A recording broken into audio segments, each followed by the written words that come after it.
Well, well, well. Welcome to Paying Radio. Tonight is Sunday, March 4th, 2018. It's been 3.5 months, maybe 4 months since I've been on the air.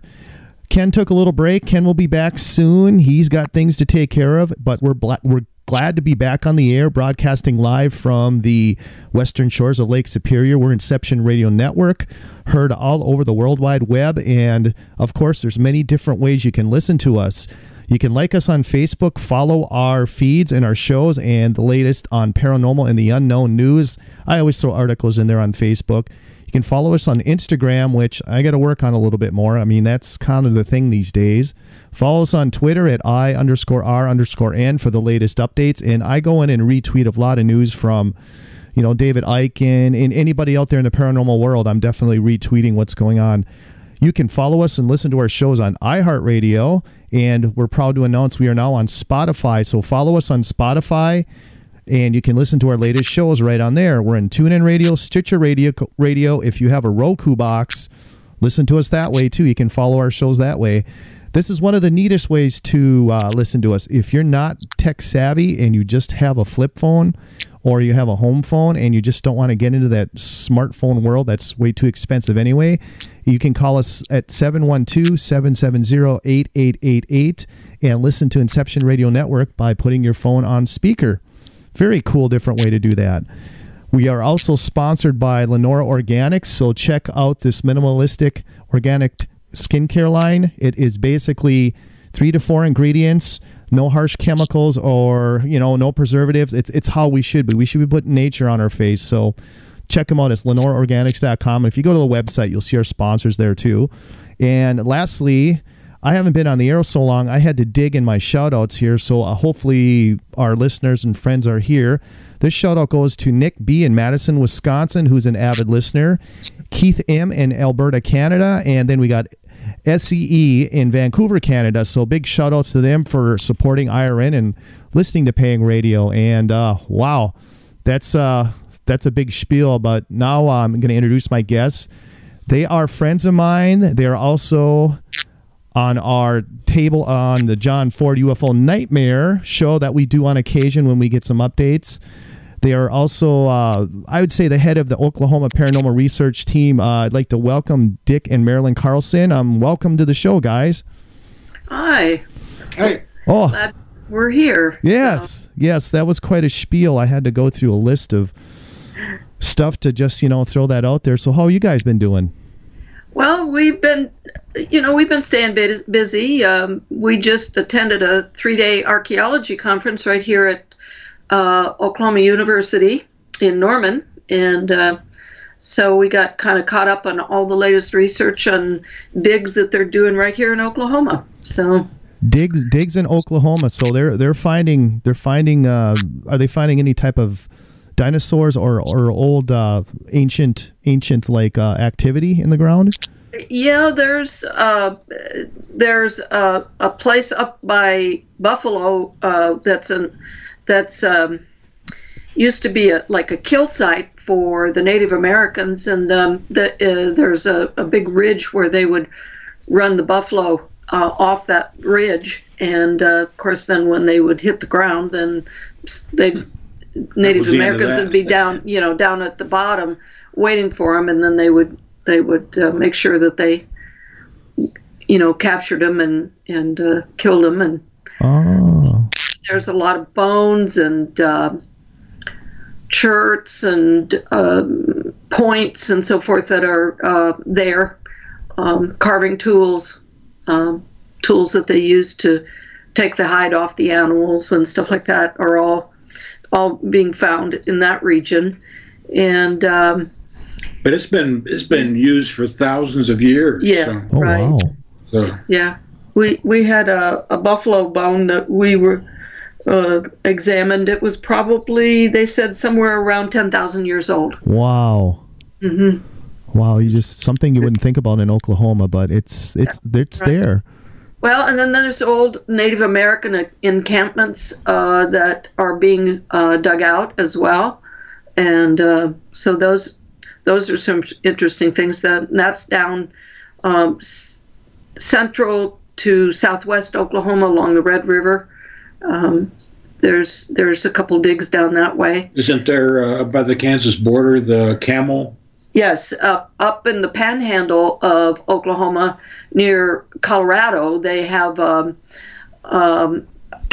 camels that were like miniature camels that they've discovered also, and they've been working on those digs. Who would have thought? Wow, yeah. Who would have thought? Wow. Yeah.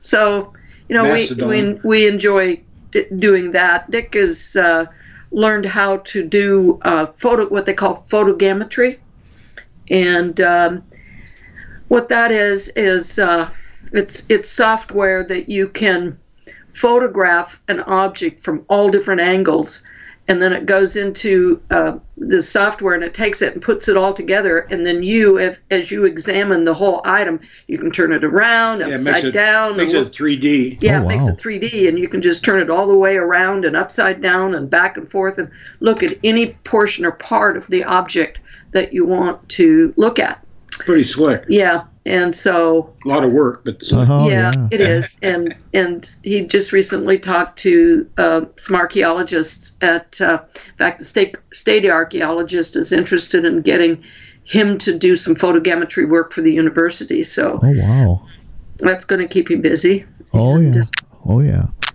Yeah. Well, that's neat. You have that going on right in your home state. Every state has its strange area or ancient area. So that's neat. That it's just things that Oklahoma Campbells. Talking soup, but that's neat. So, guys, when did you guys have been in this field quite a long time? What got you into this field, or when did you start? You've been doing this research with the unknown and paranormal for quite a many years. How long has it been for you guys since you started? I started back in probably 89 or 90. I really started taking a big interest in it.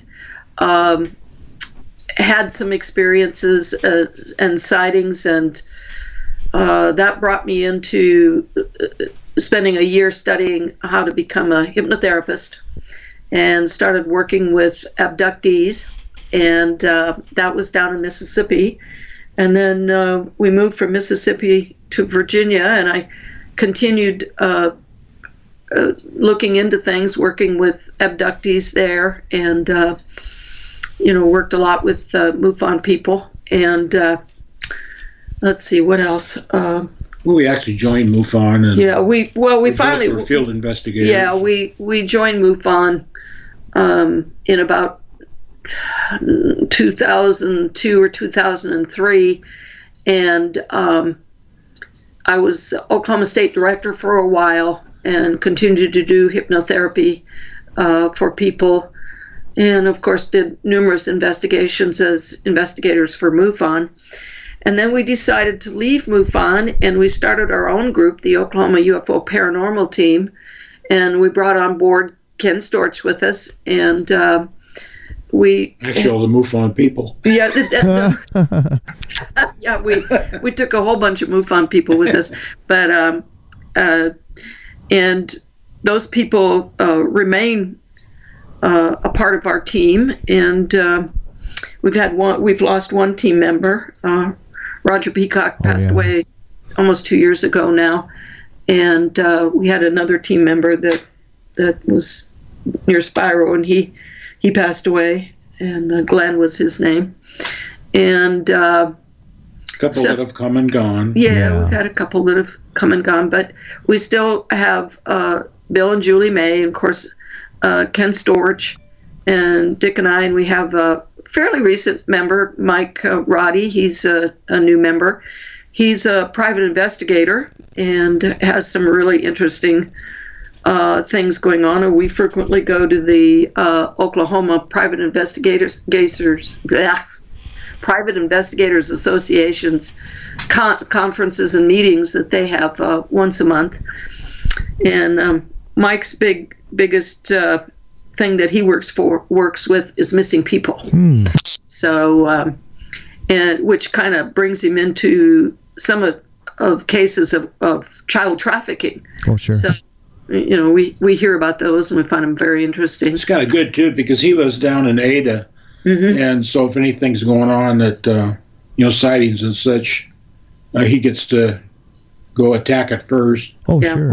But he's had some strange things. He lives on about 20 acres down in Ada. He's down there living with his son.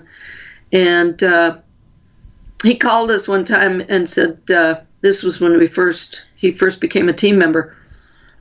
He had a huge canine print on his property, and we went down and looked at it, and it was the only print that was there, and it was huge. It was about 5 or 6 inches across. It's a canine. It's definitely a canine paw print. But a big boy. Whatever it was huge, and he had the experience about 2 months before he found this print. He looked out towards his barn, which is a little ways down the property, and he saw what he thought was a fox running across the land there. And he went in, and the dogs went crazy, of course, barking and going crazy. And he went in and he got his gun, and he came back out, and he walked out towards where it was, where he could get a better look, and it stood up on its hind legs and walked towards him very threateningly. And he realized that this thing was no small creature, that it probably standing on its hind legs, stood about 7 foot tall. Wow. And the way it walked rather human-like, but yet it had legs like the hind legs of a dog. And so then when he found these footprints a couple months later, he called us and told us about it. And we do have a photograph of the casting. Yeah, we did the report of it. On our website. And then he and his son saw what shape was it? It was a diamond-shaped UFO that went right over the top of the house, daytime sighting. And it went over the top of them, over the top of the house, and they ran around to the other side and watched it go off. And there was a single-engine airplane flying into the scene, and it didn't seem to react to it, but the craft reacted to it and turned and went in another direction, reacted to the airplane. So that was another report that we had. And then, I guess, 2 months ago, Ken had gotten a call. The guy called through our website. He was coming down Highway 412, coming towards Locust Grove, where Ken lives. And he and his mother saw up in the sky 50 to 100 silver balls. Oh, wow. And that was in the morning, like 10:30, 11:30 in the morning. And then that night, Mike and his cousin were driving back to town, to home, and they see this star-like object, and at first they thought it was an airplane. Then they thought, no, maybe it's a satellite. Then they realized it was too low, and it kept getting bigger and bigger and bigger, and finally it went over the top of them, and it turned out to be a silver-colored, round, ball-shaped object, and it went right over the top of their vehicle. Oh, wow. And Mike wanted to stop and take a picture, and his cousin wouldn't let him. He was afraid. So the one that doesn't believe in UFOs. Yeah, he says, I think I believe in UFOs now. Before he didn't believe in UFOs. But that was the same night that was reported the 50 to 100 silver balls. So they were about 150 miles apart, but on the same day. Oh. And so we kind of looked into that, and don't have an answer for what they saw at all. But that when Ken got the report of the 50 to 100 silver balls, he did not see those silver balls. But at the same time, he was out on the back porch just kind of taking it easy, and he heard this kind of a strange whooshing noise, And so he didn't know what it was. But then the other day he called and he says, well, I think I figured out what that whooshing sound was. He was out on the property doing some work, and he heard this whooshing noise, and he looked up, and what he saw was a whole flock of teal birds that were coming down for a landing on the lake. And when they all came down at once, it made that same whooshing noise. So he thinks that maybe, he didn't see the birds, but that's what he heard, was probably birds coming in for a landing on the lake. So that, we think we've kind of solved that part of the mystery, but the silver ball still remains unknown. When the guy reported it to Ken, Ken checked with the police and sheriff, and nobody reported anything. But he checked all around, all the major places that would take a report of anything unusual. So was that a daytime sighting or a nighttime? Yeah, it was a daytime. It was about 10:30, 11:30 in the morning. Oh, okay. Time frame. Oh, wow. Yeah.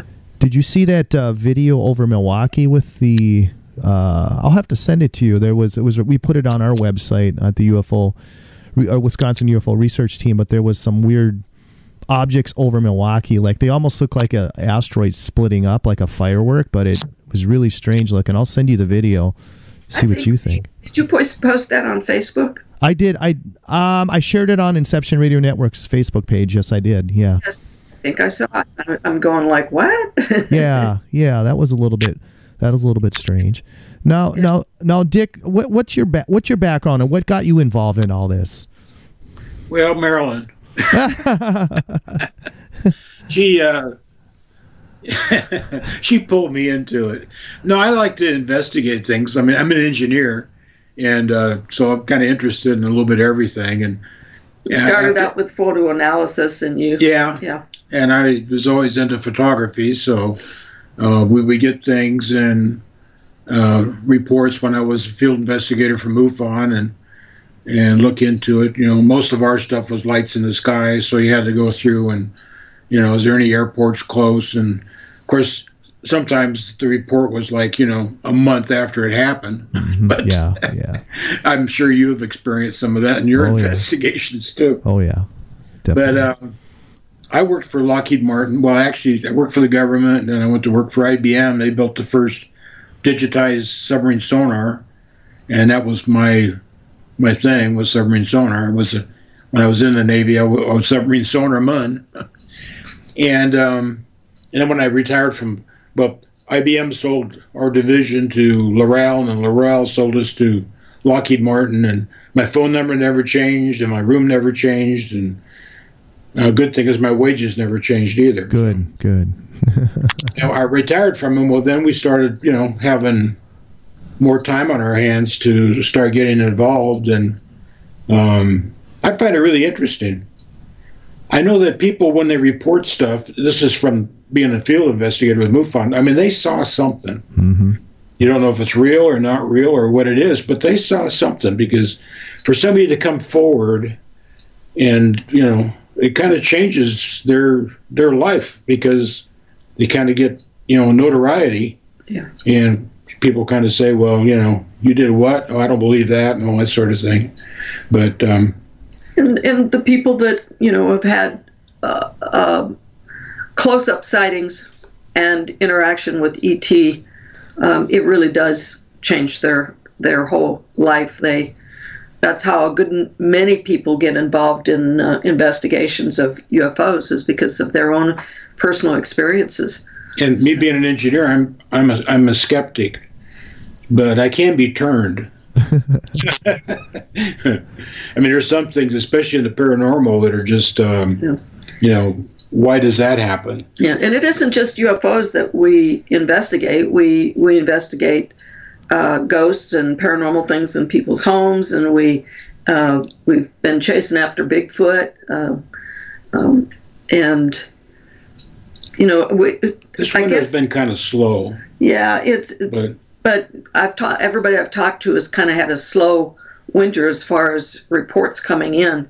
But I also know that there's a large number of people that are starting their own groups and investigating certain things. So yeah, there's a lot of them, really. But we talked at the Paracon here in Oklahoma. They always had people on that talked about ghost hunting, but they decided this year that they were going to include UFOs and Bigfoot, and so they contacted us, wanted to know if we wanted to talk about UFOs at the Paracon, so we did, and then we turned them on to Jim Whitehead, who's a local Bigfoot researcher here in Oklahoma. So he presented on Bigfoot, and so that was a very interesting conference, and we made some new friends there, and then after that, in January we went to the MUFON conference, MUFON cruise. Oh yeah, and that was a lot of fun, and they had mostly MUFON people that were involved with speaking, and what we did is we left out of Florida, Tampa. Out of Tampa, Florida, and the first couple days at sea, we attended the conference part of it, several hours a day, and the speakers were Tony Angiola and Ben Moss from they're from Virginia. They're their SAT team and what else? I can't remember. Anyway, they're investigators for MUFON, and so they presented on the Chakara case. Oh, sure. And they went out and spent a lot of time investigating that, and talking to as many witnesses that are still living that investigated it. And then they realized, I said, well, you know, Ken investigated that too, and he had a chance to talk to the police officer that Lonnie, saw the UFO landed and the little beings on the ground and stuff. Yeah. And so Ken was going to send them, and imagine he probably has, he was going to send them a bunch of their information that he had, because they're working on a book. And then Chase Klutsky was a presenter, and she talked about this Star Child skull and her research on that, and some of her research on the Peruvian elongated skulls. And we got involved with the Star Child. Yeah, we were involved and helped her a little bit with research on the Star Child. Hooked her up with the Osteology Museum here in Oklahoma. And if any of you have never been to that museum, you ought to go, because it's just fascinating. It's a huge two floors of bones, just bones, and every animal that you can think of, they've probably got the bones of those animals there. Yeah, from a orca down to a hummingbird. Oh, yeah. Wow. Yeah. And everything in between. Yeah. Including humans. Yeah. Yeah, they have some elongated skulls there too. And this is the Star Child skull associated with Lloyd Pye, correct? Yes, that's right. Yeah, yeah. I actually was in contact with. Actually, Lloyd was on an old show when I had a different co-host, and I was more of the guy in the background. But we got to talk to Lloyd, and then I would communicate with him through email, and and I would donate to the cause. And then he got sick with cancer. Then he passed a few years back, and yeah. Well, the owner of the skull, Melanie, went to Chase and asked her if she would help her do some research on it. And of course, then Chase had asked us to help a little bit as well. Oh, cool. And they did DNA testing on it, and found that it, of course, has no alien DNA. Lloyd kind of added a little bit. Yeah. Oh, yeah.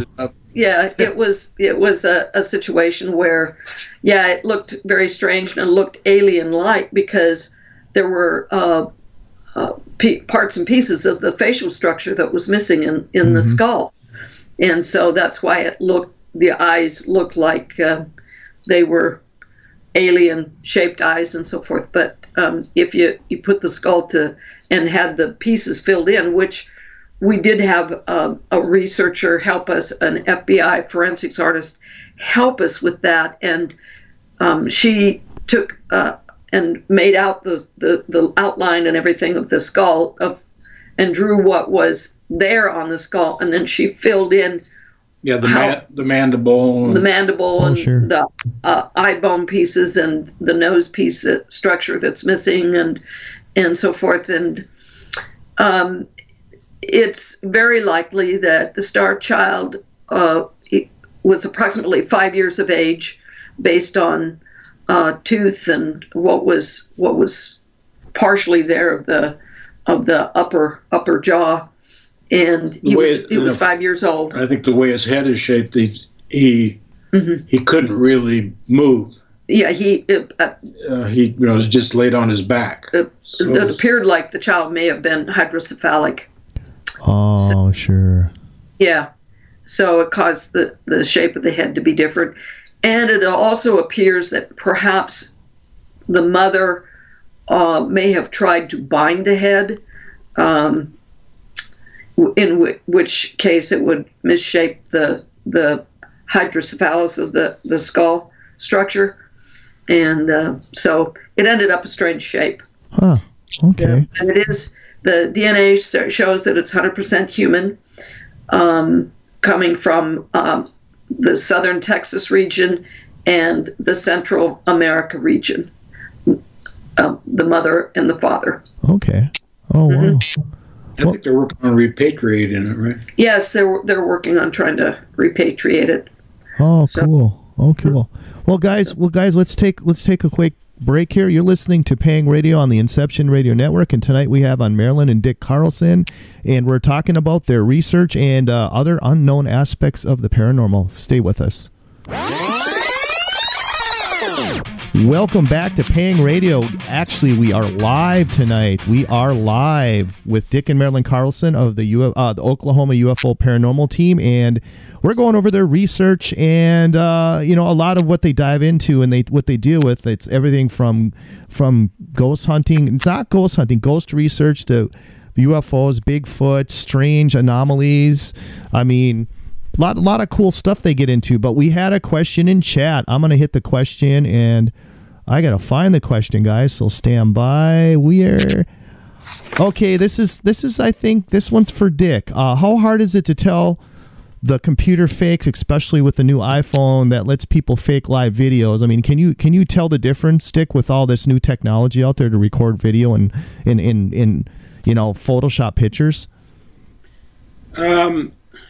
If you have if I can get the exfil data, which all the electronic photos have in the original, you can get a lot of information out of that exfil stuff, like what the shutter speed was and the dates and all that. If they've had an overlay on it. If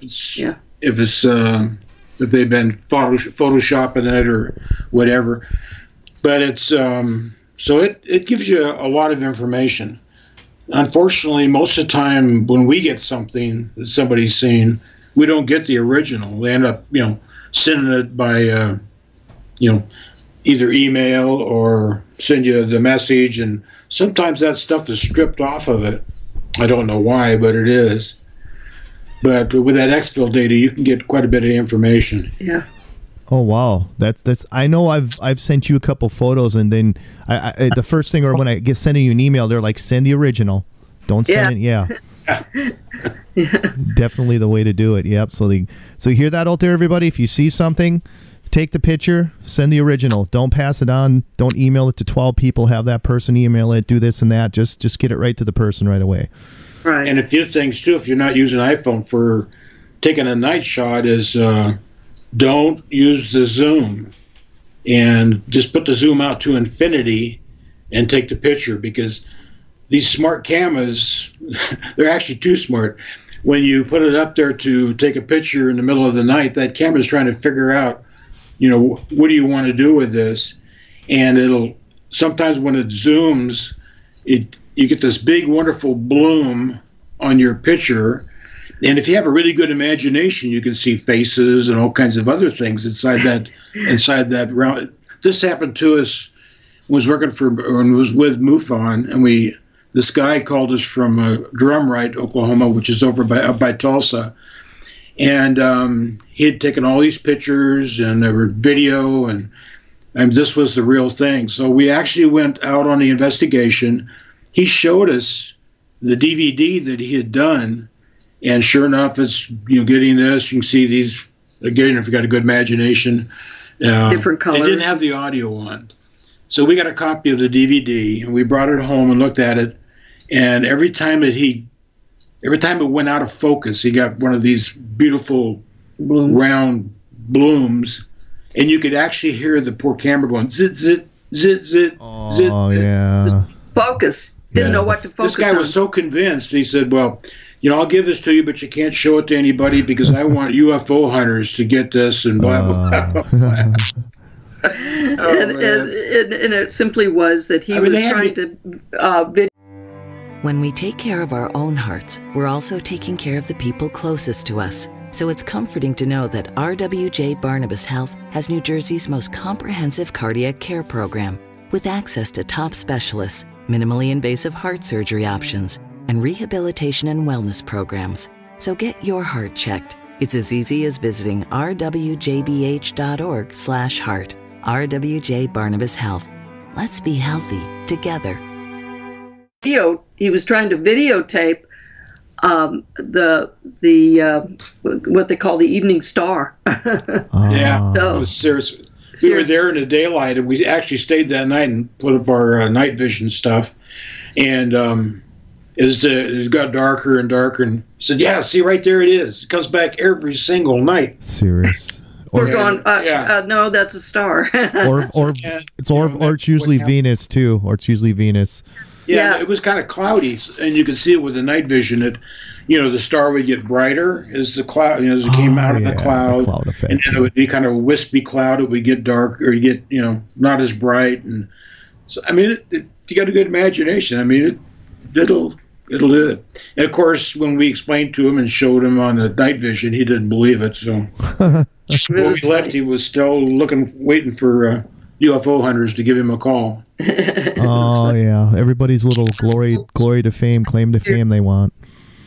This last year, we went to Contact in the Desert, and they had a Skywatch going that night, and it was being operated by Melinda Leslie, and she was kind of up on the top of the hill, and we were down at the bottom of the hill in the campground area, and we set up our night vision, and we were scanning the skies just like they were.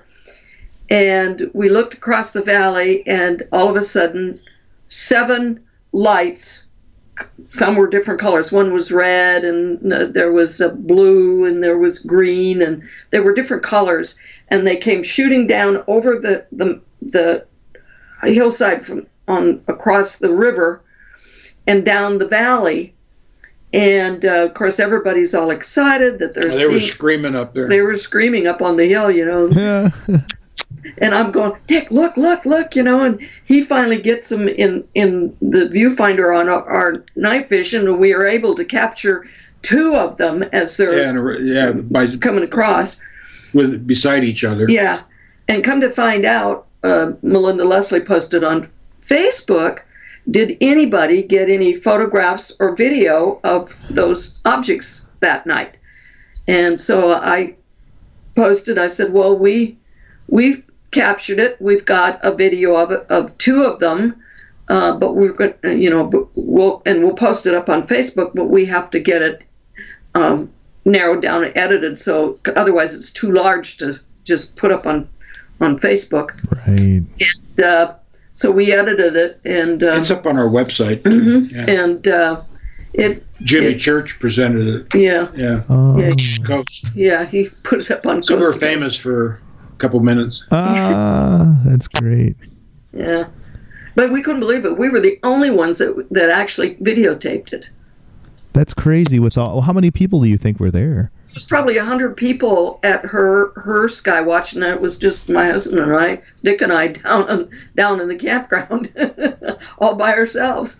And somebody could have sat with us if they wanted, but I think we offered, but nobody was interested. So everybody wanted to be up on the hill, and she was handing out goggles, so you know, people traded off so they could see, what's going on.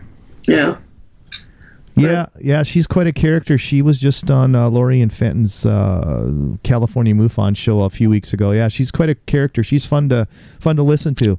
Yeah, I really like her. The only thing I have complaint about her is they use, lasers. And you don't know if that thing you see up there is an airplane or not, and that's not good. Oh, right. That dang plane will hit the side of the hill. You'll blind the guy. Thing, The pilot, yeah. Yeah. Yeah, it is against the law to use a laser. Oh yeah, I have one too, and I don't really ever take it out. I mean, I can basically point at a house in Duluth, Minnesota, like 3 miles away on a hill, and it's not going to even deal with that. Yeah, there you go. Yeah, then you can just smell the thing cooking the air around you too, and you just don't want to play with them things. They're not good. But another question in chat we had, as soon as I get back to chat, I was on your website. Somebody wanted to know, do you think stuff on YouTube is real or post? Do you think there's a lot of hoaxing going on YouTube, or is it good to post these days on YouTube in those sightings? I think there's a lot of hoaxing. Yes, there is a lot of hoaxing, and there's a lot of people that want to be, wannabes. They're wannabes, and so they will fake it. They will hoax something, and well, tell them about ours. That makes it harder for those of us that want to honestly investigate. Tell them about ours that somebody got. Well, yeah, we had a case that we had taken. It's probably been 4 or 5 years ago, and this lady had reported seeing this creature come across the road, walked on 2 hind legs. It had a long tail that curled up over its back, but it walked human-like, but yet it looked like it was lizard-like, and it was kind of a bluish color. The skin looked blue. It's about 5 o'clock in the morning, and Oh, wow. And it was in December. Yeah. And so the headlights of the car actually shined off its skin. So anyway, we took the report. We went out and investigated it. We did find a footprint, but as we suspected that it was raccoon print, and it was a month and a half after it happened. She debated on reporting it, and she waited, like a month and a half. Well, by the time we got out there and looked for footprints, all we found was the raccoon print, and it had rained and so forth. So if there was any evidence of a footprint from it coming up out of the culvert. And she had done a drawing for us of what she saw. Right, she did. And so maybe 6 months ago, we see a report on Facebook. Somebody used exactly our story, a description, changed the date by 1 year, and used her drawing. And said it was his report. It kind of upset me because oh gosh, yeah. So, why would you do that? But I wouldn't do it to somebody. No. So he picked a few things about his report, but he used the very basics of our report. And as I'm reading the report, I'm going, wait a minute, I think I've heard this before. Well, then when we saw the photo of the picture, and then when we saw the drawing, it was like, wait a minute. Oh yeah, that's kind of happening to us too. With our shows on YouTube, people are ripping them off. So everybody out there listening, if you're ripping off our shows, we do have copyright protection, so you don't want a lawsuit against you. Yeah. That's right. Definitely. And something that was interesting, Ken has a son that lives in the northernmost part of Wisconsin. And, I guess about 2 weeks ago, maybe, it had snowed. And he had a 50-pound bag of apples that he had bought from the local farmer's market. And he put those apples out for the deer. And he had them hanging in a lean-to shed that had didn't really have a door. I think it just had like a piece of plywood, a big piece of plywood up against it for a door. And he heard some howling. He was out on the back porch, and it was around dusk, and he heard some howling that kind of went back and forth, and he thought that he knew it wasn't a coyote because he'd heard coyotes before, and it was just a real guttural howl. And that night, something got into the lean-to, took down that 50-pound of apples, and walked away with them. It didn't run, but the footstep was like 51-inch footsteps in the snow. And Ken's son is a big guy. He's like 6'3", weighs maybe 250. He couldn't match that footstep. Oh, wow. So, and it was a pretty good-sized footprint. And he thought it looked like Bigfoot, but he couldn't be absolutely sure. And he wasn't able to cast the print because the snow was a little bit too deep. But we asked him, well, did he put out a game camera? And I guess there's so many deer around there that he doesn't put out game one. camera is just taking pictures all the time. Yeah. So it kind of looks like his son had a Bigfoot experience, even though he didn't really see him. There's evidence of Bigfoot. I wonder where he's located, because I'm in the farthest northwest part of Wisconsin. He's got to be nearby me within a couple hundred miles, if that. Yeah. I don't remember the name of the town. And next time you talk to Ken, ask him what town his son lives in. It must be close to you. Yeah, I think he probably is close to you. Yeah. But he's in a real small town that the county, there's like only 1,400 people in the whole entire county. Oh, I bet you he's over by, he could be closer to Michigan too. Yeah. So he get some apples. Yeah. I'll bring him some apples and we'll do a little squatching. There you go. Fun. By the way, Bigfoot does like apples. So lots of them. Yeah, it's one of their favorites. About 50 pounds. Now, Marilyn, a few years back, I had a gentleman contact me in our county, and we were out on his property looking around, and you told me to bring a sweet scented candle with you. That was you, right? Yes. So why would that attract a Bigfoot? Let our listeners know. I think it was a neat concept, but of course we brought a candle with us too. Well, it's honeysuckle. The honeysuckle. Yeah. They are very attracted to the scent of honeysuckle, and crawfish oil. The honeysuckle will put out little berries, and they'll eat those. Oh, sure. And so just about anything that puts out edible berries, they're going to be around. But they do like honeysuckle. The one that Ken saw was eating crawfish. So last time we went up to Pennsylvania, we got some crawfish oil, and I'll tell you, don't spill that on you. It's worse than skunk. Yeah. Oh, wow. We did that. We baited down to where Ken had saw that one there in Pennsylvania, and my son and I, we went down with honeysuckle, with the oil. We even got some meat and hung it up, and the only thing we ever got on the game camera was a bunch of crows figuring out how they're going to get that hanging meat. So we kind of came up with the idea that they're nomadic, and talking to people since then, a lot of people think that they are.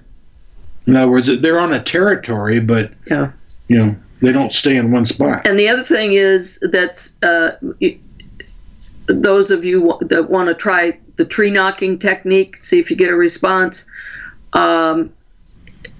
use only the tree branches from whatever is a local tree to hit it up against the tree. In other words, if you hit an oak tree, use an oak branch. Don't use hickory or whatever, because they know that then it's a fake sound. Makes sense. That makes sense.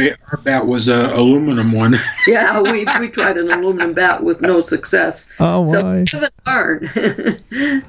Oh, wow. Yeah, I guess I never thought about that, but they're nomadic, and they're always, to me, I feel they're always near a water source too. I mean, and they're foraging for berries, and now unless you run into Ken's too, he was foraging for crawfish in the river, and just crazy.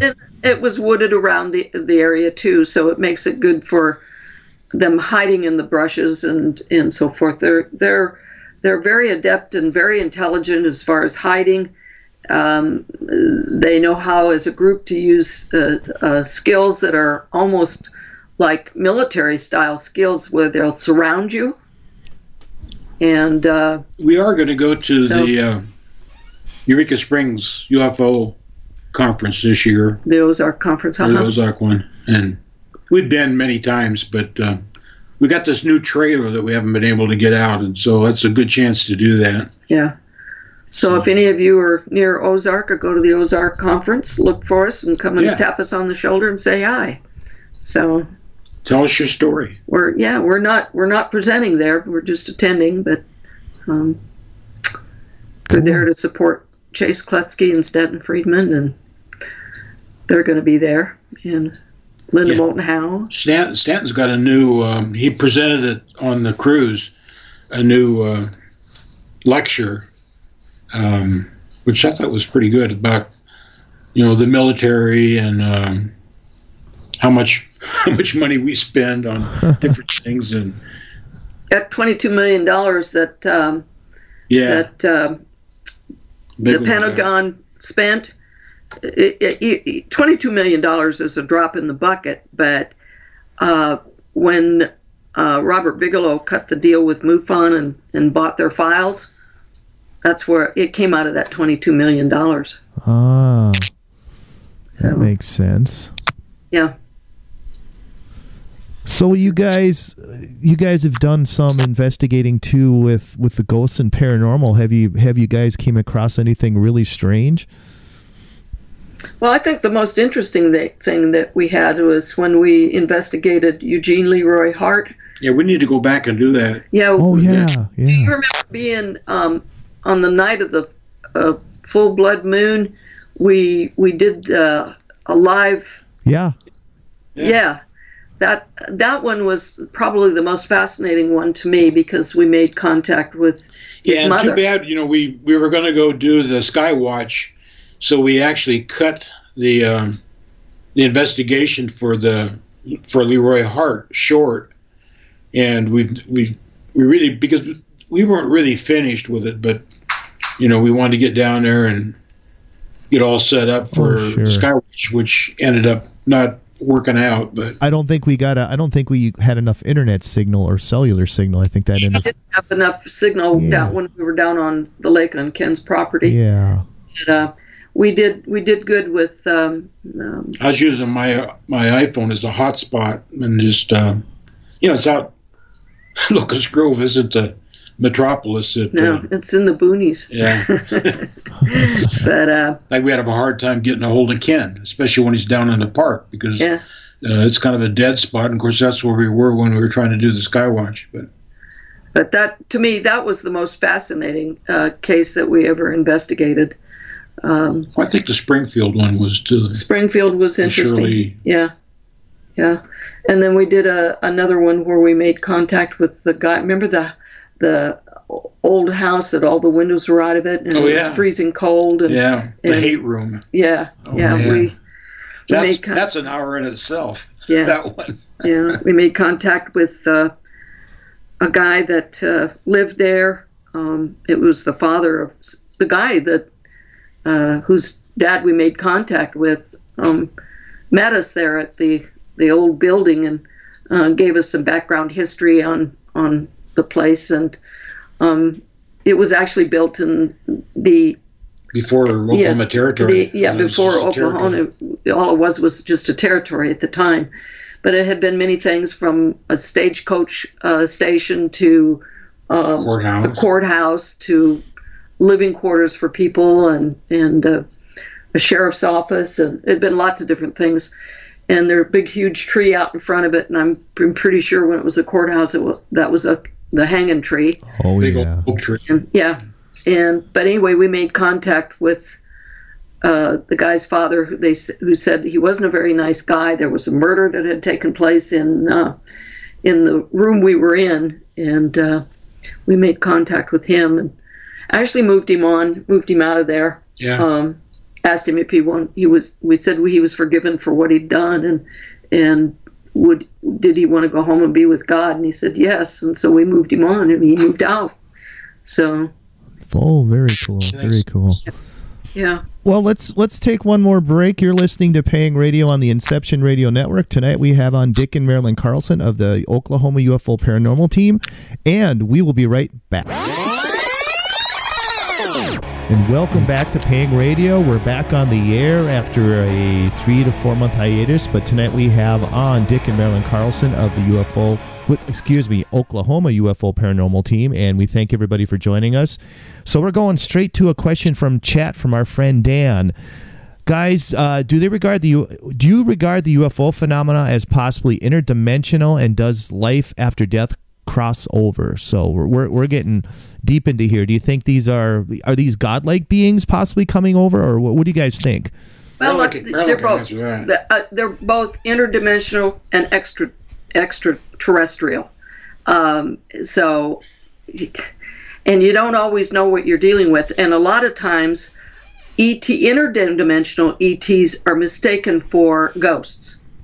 So because they can go between dimensions, and sometimes their ships are interdimensional. Talk about that UFO you saw that came through the fabric of the sky. Yeah, we were coming. We were in Arizona, coming down out of Flagstaff down to Sedona. And I see this, what appears like a circular rainbow in the sky. Beautiful day, clear, sunny day. And I'm looking at this rainbow, and all of a sudden, it's this object began to emerge out of the rainbow, and became more and more like a circular UFO, and then you could see the whole UFO, and then it came down and over across the highway above the truck, and down across the trees on the left-hand side of us, and disappeared down into the valley. And I'm sure it was an interdimensional craft that we saw. So you saw. I was trying to drive. Marilyn keeps hollering at me. Did you see that? Stop! Did you see that? Stop! I'm on the interstate coming down, and these big trucks are behind me, and I said, I just can't stop. Well, there really was no place to stop and pull over anyway. But you didn't care. No, I wanted to stop anyway. But so and that's when I realized that there are interdimensional beings. And that's why sometimes people that see ET, they're there and then they're not there,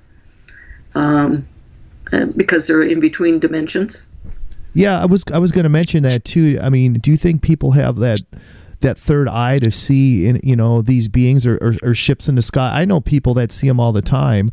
Yeah, some people are more prone to being able to see them because they're just have that gift or ability that, like their third eye, as you would call it, is a little more developed than we all have the ability, but some of us have it more developed than others, and and you can actually work at developing your third eye and making contact with the other side. So, and in my opinion, and based on my own experience, meditation and working with the chakras and opening up the chakras is what allows you to see and feel. Yeah, and meditation really does it. Yeah. So I did mine today, 26 minutes. It's a podcast, but they claim you're supposed to stay up and do your breathing during your meditation. It just knocks me out like in about 5 minutes, but I call it my little nap time with relaxing oceans in my ears. And sure. Yeah. The guided meditations, to me, I like guided meditations. Yeah, I do too. Mm-hmm. But you can go on the guided meditation, or you can go on your own. It's it teaches you something that you don't realize you can do. Yeah. Right. So what experience have you guys had? What experiences or cases have you guys had with any Bigfoot activity in Oklahoma? Let's see. We went Bigfoot hunting a couple times. It hasn't haven't spent a lot of time Bigfoot hunting. Ken has been out looking.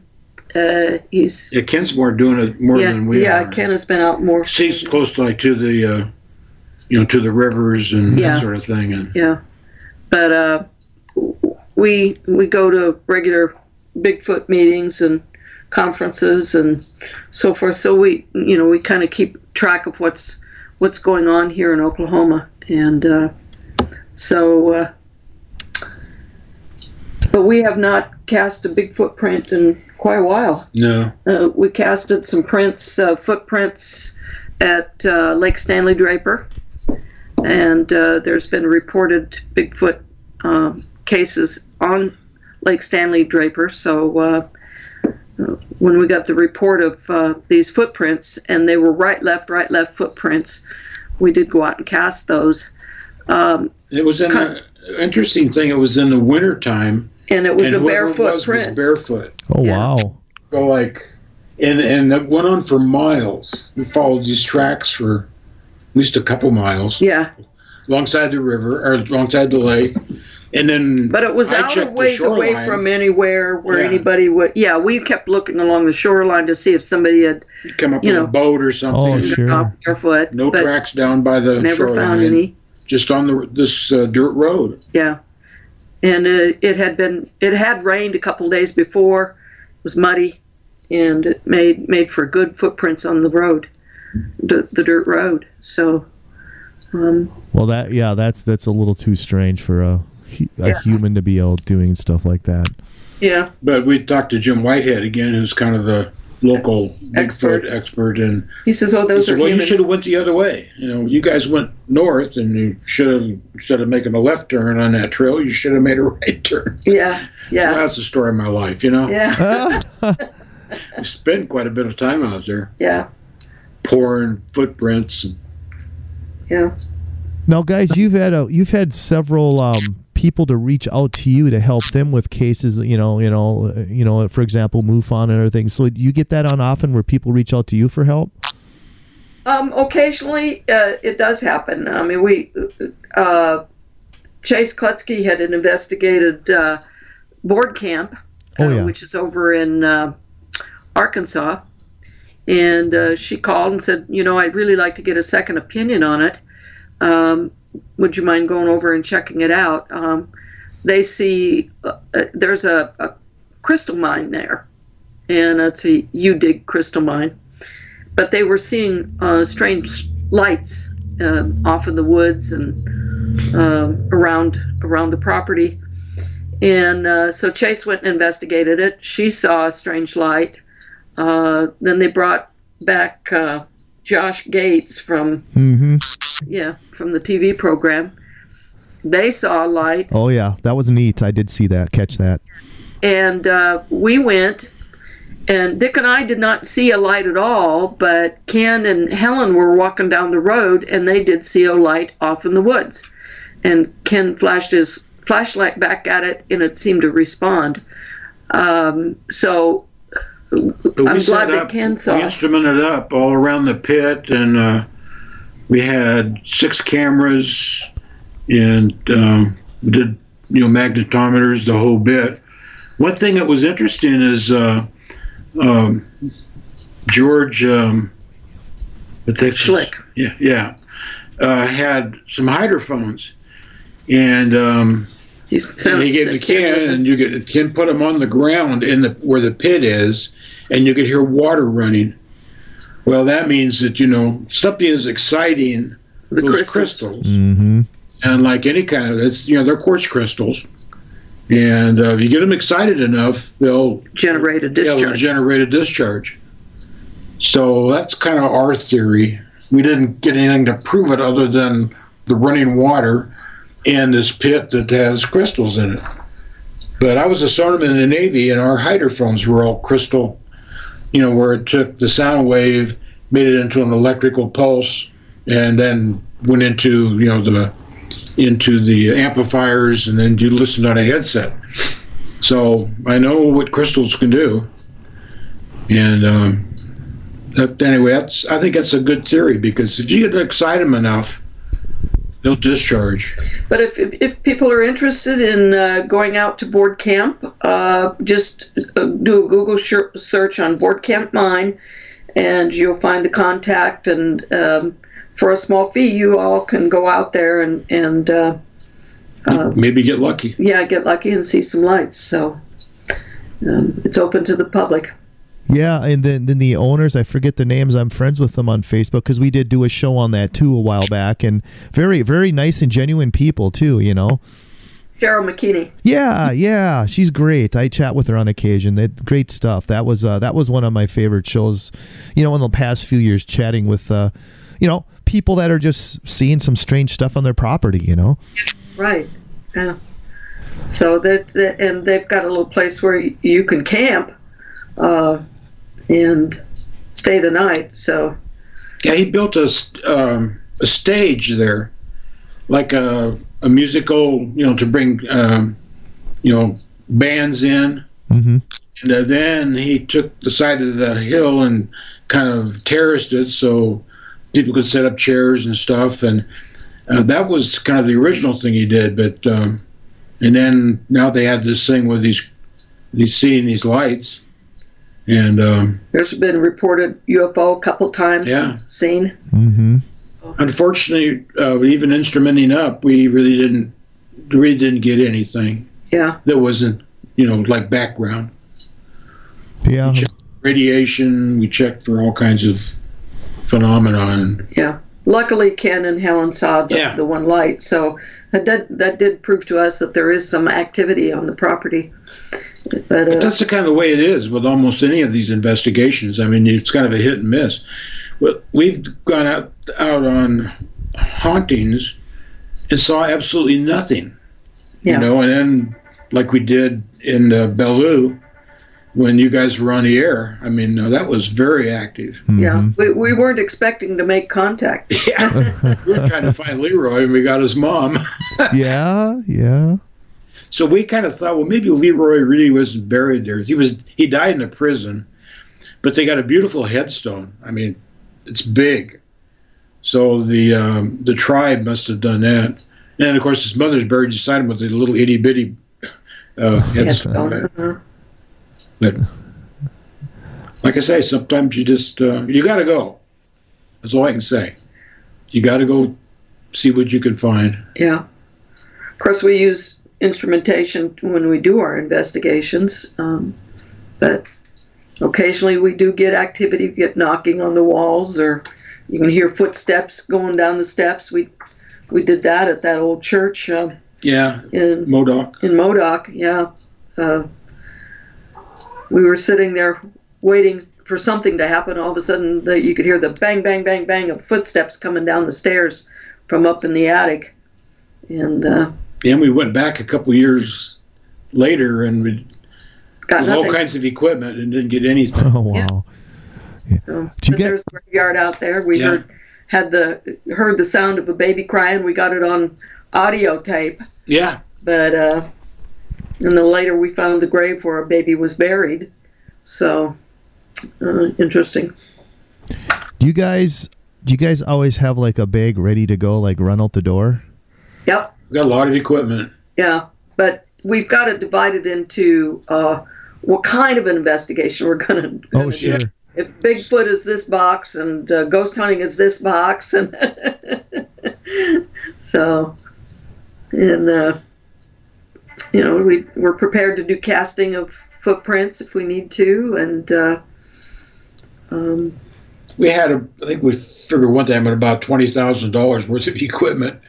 yeah. So, Oh wow! with MUFON, we were the only ones. Luckily, I was consulting at that time, and so we end up, buying things, and we had lots of equipment to investigate. But we have most of the equipment for the team too, so nobody really has to go buy anything else.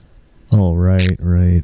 That's good, but it can be very expensive to. It is, especially in ghost hunting, because you got all these. We went to this Paracon, right? And there's a gentleman there selling all these different sensors. Oh, geez. And, and so every one of them is $60, $80, $120 or whatever. Yeah. Not super expensive, but Do they work for you? I don't know. We haven't had an opportunity to use them. True, yeah. So. Now, you guys ended up getting that little thermal attachment for an iPhone. Is that correct? Yes, yes, and it really works great. And we use it for Bigfoot hunting and ghost hunting. Ghost hunting. It'll kind of tell you if where there's heat or cold in an area. We did that the night before the Paracon. Yeah. Went to the Overholter mansion, and he was one of the settlers that came, a rich settler. Yeah. They came into Oklahoma, and he built this big mansion, and of course now it belongs to the city, but it is haunted. Yeah, it is haunted, but we didn't get anything that night. Well, you got something. Yeah, I got a picture. A ball of it was a ball of light in the bedroom where the children's room was. And it wasn't dust, so no. A lot of times you see a lot of these orbs, or especially if you have a cheap camera and there's dust, you'll just see all kinds of orbs because it's dust floating around. We did that in Pennsylvania, of course, and we were staying down in the basement. And so I had the IR camera set up, looking down the hallway, and she had a dust mop there. So I was trying to explain to her, well, these things that you call orbs are just pieces of dust floating around. And she didn't believe me, so I said, let me shake this. So I shook it. Of course, there was 1 million orbs. But yeah, the orb phenomena, yeah. But there was one orb that came from the fireplace and right at the camera. Oh, wow. And it wasn't a bug. Right from the hall, right into a picture, too. Yeah. Oh, wow, that's neat. Yeah. That place had everything. Yeah, it was. 516. The house was built on an old Indian burial ground. Which Carnegie Mellon did a dig. Yeah, dig for 20 years on it. Uh-huh. It had supposedly a UFO landing down in what was called the ballpark. Bigfoot. Ken ran into his Bigfoot there. Of course, we did night vision, or they did our night watches every night. What else was there? There was a UFO, triangle UFO. Yeah. Huh. It was funny too when there's it's an old development, and then there's people have sold off the pieces of acres of their land, and so here's this brand new house, and everybody says, well, that's the FBI house. Yeah, they did. An FBI guy lives there. And the FBI guy lives there. So we set up one camera just looking at the FBI house through the middle of the night. Absolutely nothing. I don't think he ever left his house. It was funny. Oh, wow. But that's where we saw our UFO that ended up being the spider web. Yeah, remember that? Yeah. I remember that. You guys were sharing that. You were trying to figure out what was going on. It took us almost a year to figure out what that was. 18 months. And Ritzman said what it was. Yeah. And then we go up and look at the Google, what was it? Night vision. Well, the IR camera. Spider webs. And there's hundreds of them. And the thing is, during the daytime, the spiders are making their web, but you don't see it. But for some reason, when the IR starts, when it gets dark, they're all over the place. Those guys are busy. At IR for some reason. I would have looked at it. I never even thought of that. And when we knew there were spiders on that camera earlier in the night. Well, we had seen it there. He was climbing all over the camera. And then it rained. Yeah, then it rained, and so the web actually had droplets of water on it when it came across the camera. So it made it look like UFO lights. And boy, yeah. Oh, look at here. It looks like we can see little people inside there. And yeah. That was history for almost 2 years. We went back again, and we would, down with the trees. Well, could it have come to the UFO come down through these trees? And well, then it came across this. How tall was it? How big was it? And it being a spider web. Yeah. So. But we investigated in every angle that we possibly could, just in case it was a UFO. Yeah. Oh, sure. Yeah. They had us going. Yeah. Oh, yeah. So we're getting close to the end of the show. What do you guys got planned coming up? Well, like I said, we're going to be going to the Ozark Conference in April, and we've got a case that we're working on that's we haven't said too much about it, but it's the finding a body of a little girl, and so we're working on that. And do some more Bigfoot looking around Lake Draper, and this time we'll go down the trail the other way. Yeah, there you go. And then we're going to go out to Mike's place and see what we can get, because he has a lot of strange activity out there. And let's see. I think Whitehead's going to take us out on a Bigfoot thing too. He keeps promising. Yeah, Jim Whitehead's probably going to take us out Bigfoot hunting with him. So we've just been tied down with there's been a lot of things going on otherwise this winter, but like I said, we went to the MUFON cruise and really did enjoy it. Marilyn never been to Mexico, and when we lived in San Diego, she was on me all the time. Well, let's go down to Tijuana. Let's go down to Tijuana. Well, I was in San Diego when I was in the Navy, so I knew all about Tijuana. So I'm taking you to Tijuana. So she got to go to Cozumel. Oh, sure. Grand Cayman. It was nice. Oh, nice. And let our listeners know your website too, so they can see your up-to-date work and your past work too. Okay, well, it's UFOparanormalteam.com, all one word, and we try to keep it updated as close as possible. I kind of redid it about 8 months ago. So I actually got categories. Before I just had by chronological, and everything was mixed in with everything. And so I said, well, I can't even find out what I'm looking for. So we got it now by UFO and by Ghost crypto. And Oh, very neat. So it was good having you guys on. And if you guys want to hang on the line and just silent for a second, I have a music request from one of the listeners in chat for Gino. So thanks, guys, for coming on tonight. We really appreciate it. We appreciate it was fun. You're asking. Oh yeah, thanks for being my comeback show of 2018, and our pleasure. Yeah, and we'll have more fun coming up.